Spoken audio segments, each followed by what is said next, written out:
Di balik setiap halaman, tersembunyi dunia yang menunggu untuk di-ITMU ke AN. Selamat datang. True Story.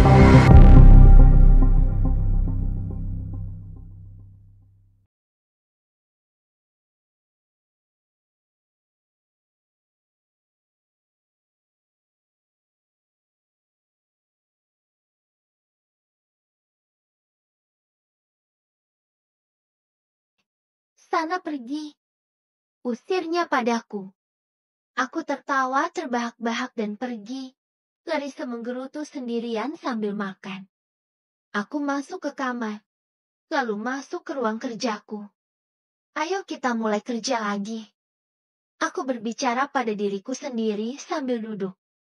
Aku membuka laptopku dan mulai bekerja. Tak berselang lama, pintu ruanganku terbuka. Larissa masuk dan menghampiri aku. Om, besok ke makam Mami dan Dedi yuk. Ajaknya tiba-tiba. Aku menoleh pada Larissa yang berdiri di sampingku. Ngapain? Tanyaku. Aku mau ziarah dong om. Memangnya gak boleh ziarah ke makam mertua? Jawab Larissa telak. Bukannya gak boleh. Tapi kamu kan sekolah. Timpa aku. Sepulang sekolah kan bisa om. Udah lama loh kita gak ke sana. Aku baru sekali datang ke makam mereka. Larissa mengusap-usap pundakku pelan. Iya deh, boleh aja. Aku mengalah. Larissa senang sekali. Dia langsung menciumi aku dengan gemasnya. Jangan mancing-mancing deh. Nanti saya lepas kendali lagi, baru tahu rasa kamu. Ancamku. Larissa hanya tersenyum nakal. Sepertinya dia menggodaku. Larissa tiba-tiba duduk di pangkuanku, mengangkangi aku seperti biasa. Kalau kayak gini bakal lepas kendali gak? Godanya nakal. Kamu sengaja. Pasti ketagihan ya gara-gara malam itu. Tudingku. Larissa hanya mesem saja. Om, kapan kita bisa ke Inggris buat ketemu sanak saudara om? Tanyanya. Nanti ya kalau kamu libur panjang. Supaya kita bisa sambil berlibur juga di sana. Kalau sekarang kan kamu masih harus sekolah. Jelasku. Aku pengen ketemu sama sanak saudara om itu. Pasti mereka bule ya. Ucapnya. Iya bule. Omnya saya punya anak cowok seumuran kamu. Namanya Justin. Badannya tinggi. Rambutnya kemerahan. Terus ada satu lagi anak dari adiknya Mami. Anak cewek seumuran kamu juga. Namanya Ashley. Rambutnya pirang. Kulitnya gelap. Aku bercerita. Kok gelap? Kan harusnya bule. Tanyanya. Auntie Mary menikah dengan orang Negro. Makanya anaknya hitam manut bapaknya. Jelasku. Oh, terus ada siapa lagi? Tanyanya lagi. Ada dua anak kembar adiknya Justin. Kembar cewek. Namanya Jane dan John. Mereka lucu loh. Umurnya 6 tahunan. Dulu mereka sering main sama saya. Tapi karena saya jarang ke sana, kayaknya mereka bakal lupa. Aku bercerita lagi. Memangnya, keluarga om dari Mami dan Dedi itu ada berapa orang? Larissa lagi-lagi bertanya. Mami punya satu adik perempuan, yaitu Auntie Mary, yang nikah sama orang Negro, orang tuanya Ashley. Nah, kalau Dedi punya dua saudara. Adiknya Dedi namanya Uncle Robert. Dia orang tuanya Justin dan si kembar.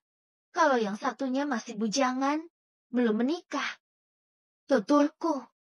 Aku ingin Larissa tahu tentang sanak saudara orang tuaku. Karena dia juga bagian dari keluarga kami. Larissa mangut-mangut mendengarkan setiap jawaban dariku. Nah, kamu sendiri. Memangnya kamu gak punya sanak saudara? Tanyaku. Larissa menggeleng. Aku gak tahu om. Sepertinya memang kami ini dibuang atau semacamnya. Jawabnya, enggak apa-apa, kan kamu ada saya sekarang. Ada Leila sama Raihan juga. Kami keluarga kamu. Jadi gak usah sedih. Aku menggenggam tangan Larissa dan menciumnya. Larissa tersenyum, lalu memelukku. Saat memeluknya itu, aku merasakan sapuan halus di leherku, disertai dengan hembusan nafas. Larissa menyapu leherku dengan bibirnya. Aku merasakan hasratku bangkit lagi. Sah, saya gak tahan, ucapku. Larissa terus menciumi leherku. Sesekali kurasakan giginya menggigit leherku pelan. Tangan-tanganku, tanpa dikomando, sudah bergerak sendiri masuk ke dalam roknya. Kulus halus pahanya. Lenguhnya. Ku keluarkan tanganku dari dalam roknya. Kemudian aku membuka bajunya, hingga meninggalkan bra penutup gunung kembarnya. Aku menatap Larissa. Dia liar sekali. Nampaknya Larissa ingin melakukan ritual malam itu lagi denganku. Larissa tersenyum, seakan mengizinkan aku melakukannya lagi. Beneran mau lagi? Tanyaku. Mengingat, saat itu dia mengeluh dan marah-marah menolak untuk melayaniku lagi setelah malam panas yang kami lalui. Memangnya gak boleh kalau aku yang mau duluan? Dia balik bertanya. Enggak. Justru saya senang. Saya gak akan pernah nolak lagi sekarang. Jawabku. Tangan Larissa bergerak membuka resleting celanaku. Aku membiarkannya. Lalu, kurasakan tangan halusnya mengusap Junior yang sudah tegang sejak tadi. Dia juga menaik turunkan tangannya di sana, hingga aku merasakan hasratku kian membara. Teruskan sah, terus. Desahku. Aku merasakan kenikmatan luar biasa akan sentuhan darinya. Surga dunia yang pernah kualami itu, kini akan terjadi lagi, setelah beberapa hari aku menahan diri. Karena Larissa menolak terus. Aku melepaskan bra penutup dari dada Larissa, melemparkannya sembarangan. Lalu, aku remas dua gundukan sedang itu, hingga membuat Larissa terus mendesah dan melenguh kenikmatan. Aku juga melahapnya bergantian. Menggigitnya kecil-kecil seperti yang sering aku lakukan. Puas dengan pemanasan, aku mengangkat sedikit tubuh Larissa, menurunkan celana dalamnya yang menghalangiku. Larissa juga melepaskan celanaku, dengan meninggalkan kaos yang masih menempel di tubuhku. Aku juga membiarkan rok Larissa tetap di tempatnya. Tanpa menunggu lagi, aku dan Larissa melakukan ritual itu lagi. Larissa sempat meringis ketika Junior akan masuk, tetapi lama-kelamaan dia juga terbiasa. Desahan Larissa malah lebih kencang dariku. Tapi kami tak cemas akan ada yang mendengar. Toh ini rumah kami. Hanya kami berdua yang ada di sini. Larissa menaik turunkan tubuhnya di atas tubuhku. Aku menikmati setiap hentakannya itu. Larissa mencengekram rambutku pelan. Suara lenguhannya panjang. Saat dia mencapai klimaks, Larissa terkulai di bahuku. Aku mengusap rambutnya lembut. Saya gak pakai pengaman loh. Saya takut kamu hamil. Ucapku di telinganya. Larissa menarik diri dan menatapku. Kuencana, ucapnya dengan senyum manis. Apa artinya? Aku tak mengerti maksudnya apa. Enggak apa-apa. Om gak usah takut. Toh aku ini istri om. Kalau aku hamil ya aku senang. Karena aku tandanya punya rahim yang sehat. Jawabnya tak masalah sama sekali. Tapi kamu masih sekolah. Ucapku. Memangnya sekolah buat apa om? Aku kan gak akan kerja kemana-mana. Aku akan tetap jadi ibu rumah tangga. Itulah jawaban nyelenehnya. Aku ingin protes. Tapi Larissa meyakinkan aku kalau dia tak masalah jika hamil di usia 17 tahun. Baiklah, jika dia tak masalah, aku akan meneruskan pekerjaanku ini.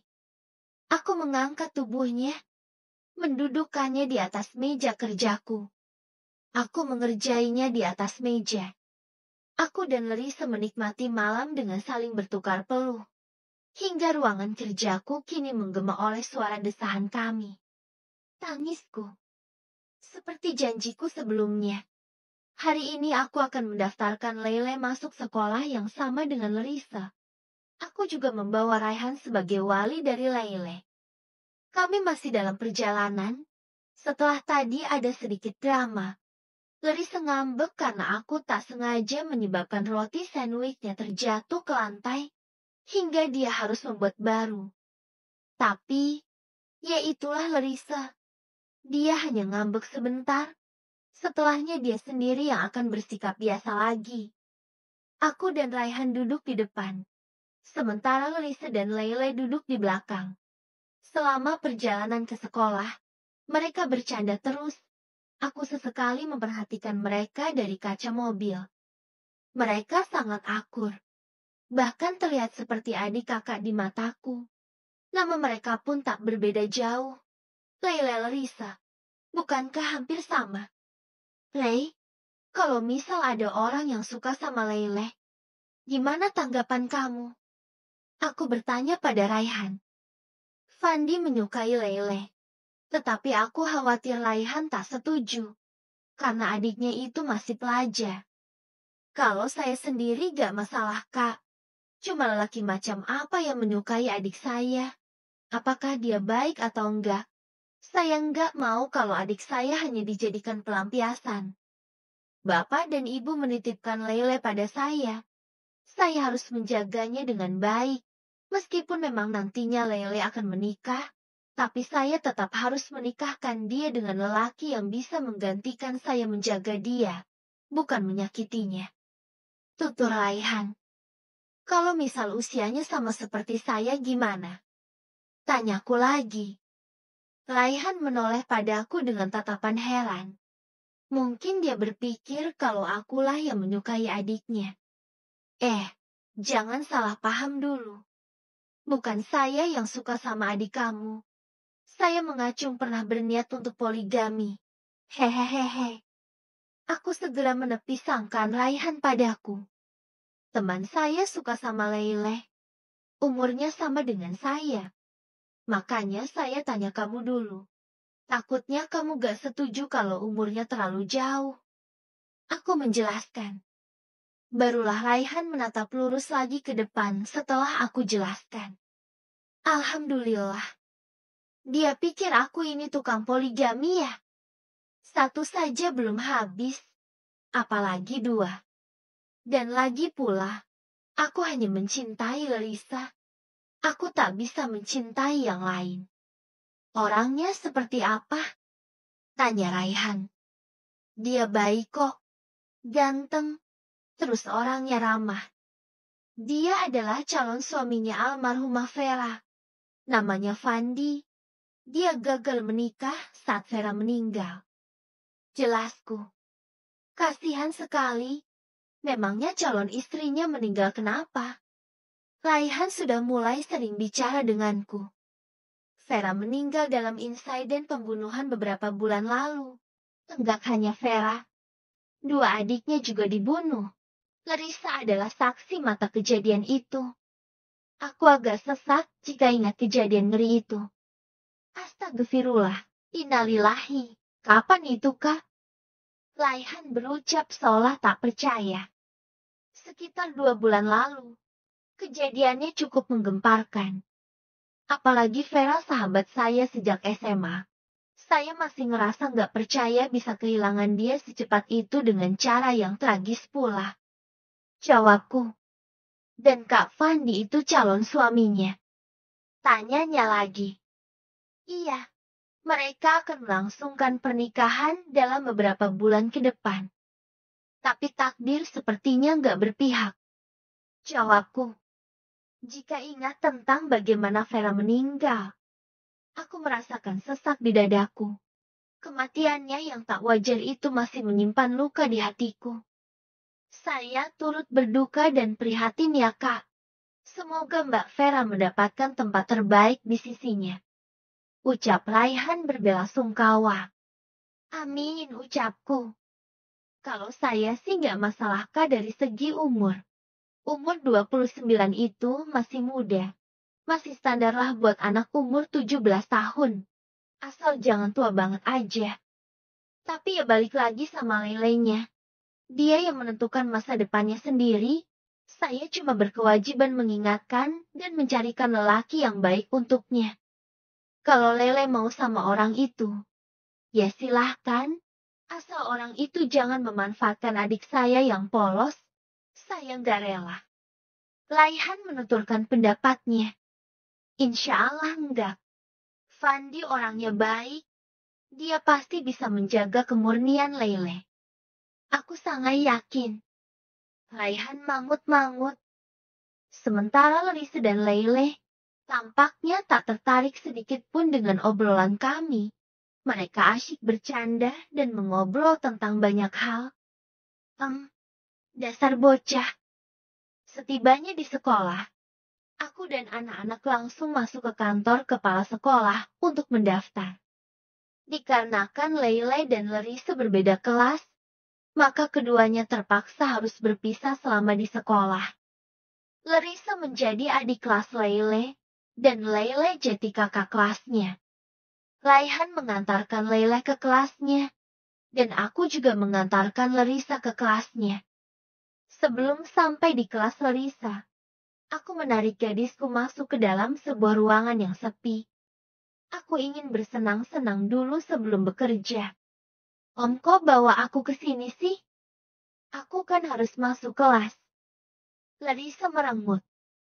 Saya mau sama kamu dulu sebentar, sebelum pergi ke kantor. Jawabku. Mau apa? Tanyanya lagi. Mau sarapan. Biar lebih semangat kerja. Jawabku genit. Larissa menatapku heran. Tanpa banyak berkata, aku menyandarkan tubuh Larissa pada pintu masuk ruangan itu. Segera saja aku cumbu liar si cantik. Lenguhnya. Aku melumat bibirnya. Dengan sedikit mengulum bibir seksinya itu. Nafsuku selalu saja timbul ketika aku bersamanya. Setiap hal yang aku lakukan padanya tak lepas dari nafsu yang menggebu-gebu. Aku semakin liar sekarang. Setelah aku tahu bagaimana nikmatnya surga dunia itu, membuatku ketagihan. Puas mencumbu Larissa, aku melepaskan bibirku dari bibirnya. Nanti saya jemput sepulang sekolah ya. Kita ke makam Mami Dedi. Ucapku. Larissa mengangguk, lalu memelukku. Jika saja aku bisa setiap saat seperti ini bersamanya, aku pasti bahagia sekali. Aku ini sepertinya menjadi seorang yang sangat tergila-gila pada gadis muda. Puas melampiaskan nafsuku. Aku dan Larissa keluar. Aku mengantarkannya ke kelas.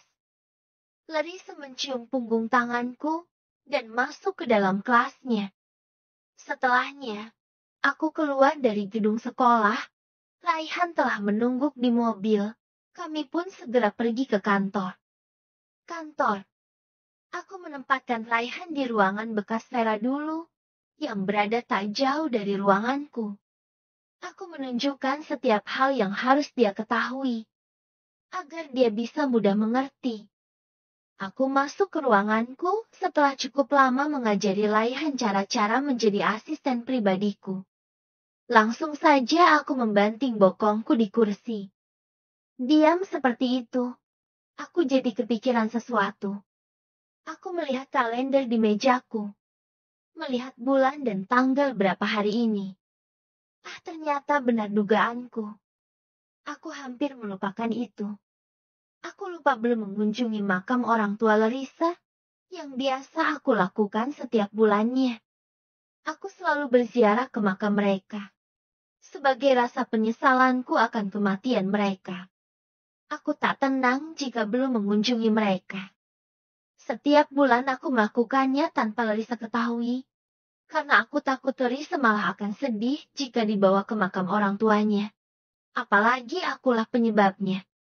Mungkin saja Larissa akan sangat sakit dengan keadaan itu.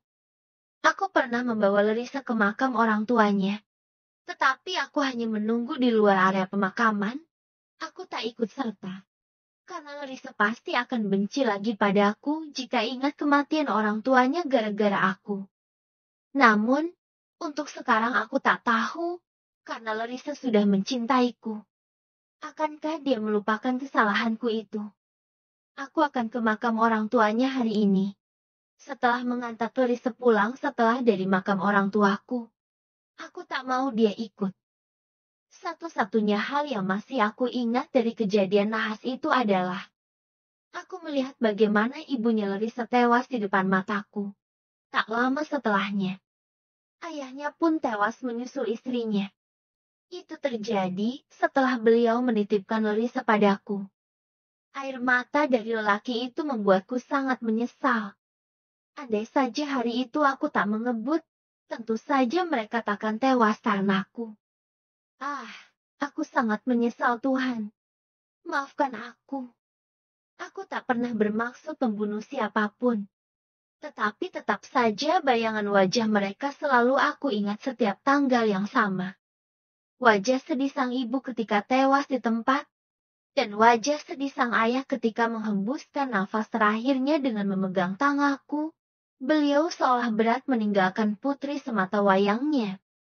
Oh Tuhan, aku sejahat itu. Aku membunuh 2 orang terkasih Larissa. Meski secara tak sengaja, tapi itu tetaplah kejahatan. Saat pertama aku menemui Larissa untuk mengajaknya tinggal bersamaku, Larissa amat membenciku. Bahkan dia secara terang-terangan mengatakan kalau dia menginginkan aku di penjara saja. Sikapnya juga sangat jutek dan galak. Berbeda dari Larissa yang sekarang. Sekarang dia sangat manja dan selalu membuatku merindukannya. Jika dipikir lagi, wajar saja Larissa begitu membenciku saat itu. Karena aku memang bersalah. Aku mungkin beruntung. Karena bisa lepas dari hukum pidana. Tetapi tetap saja rasa bersalah tak bisa hilang dari hatiku.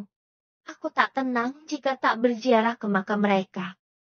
Siang itu, aku menjemput Larissa pulang sekolah, dan membawanya ke makam orang tuaku, sesuai permintaannya semalam.